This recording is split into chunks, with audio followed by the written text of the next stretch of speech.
After two catastrophic floods nearly wiped it out, Amphenol Aerospace made a bold choice. It stayed in Sidney, New York. With support from local, state, and federal leaders, a new chapter began.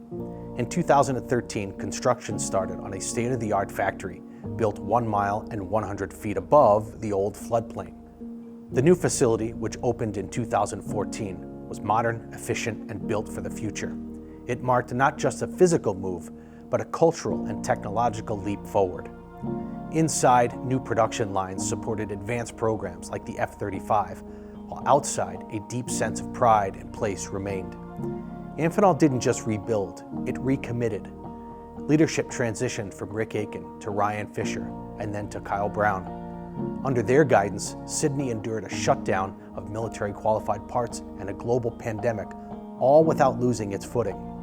In every case, the team adapted, overcame, and emerged stronger. As COVID-19 disrupted the world, Sidney once again proved resilient, keeping production moving, protecting workers, and helping lead the national defense supply chain.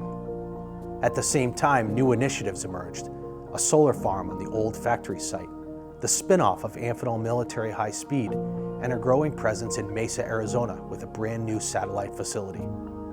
Now, with the company's 100th anniversary in Sidney on the horizon, a new plating facility is planned for 2025, cementing Amphenol's long-term future. A century of history, countless milestones, and through it all, one truth remains. The secret to Amphenol's success isn't just technology, it's the people. It has always been the people.